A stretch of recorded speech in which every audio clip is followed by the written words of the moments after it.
Meteory sú časové schránky, ktoré nám nesú informáciu o pôvode celého vesmíru a keď zanikajú, tak vyžarujú tú poslednú správu o sebe a o vesmíre ako takom. AMOS je náš vlastný optický automatický systém, ktorý sleduje nočnú oblohu po celom svete. Zemská atmosféra je pre nás komplexným globálnym laboratóriom, kde sústredíme informácie z týchto zanikajúcich telies. Podarilo sa nám spolu s kolegami objaviť viac ako 160 nových asteroidov, z toho Košický meteorit tým, že bol pozorovaný pri vstupe do atmosféry, patrí k výnimočným vtedy 15. telesom na svete a prvým na Slovensku.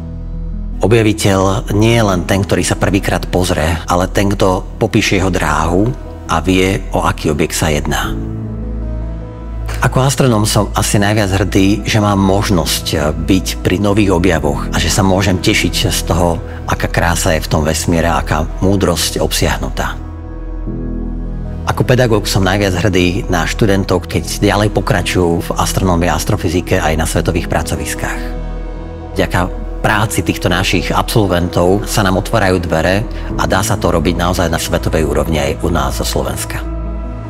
Pre rozvoj vedy stačí neklásť prekážky a podporiť tých študentov len spoločensky prajnou atmosférou. Veda nám ukazuje, že realita je naozaj zložitá, nedá sa na to pozrieť len z jedného pohľadu, ale tá pravda je omnoho krajšia ako akokoľvek fantázia alebo konšpiračná teória. Predstavme si, že žijeme na plochej Zemi. Ale tak by sme popreli úplne všetky pozorovania a argumenty, ktoré od Aristotela až do súčasnosti máme o našej Zemi.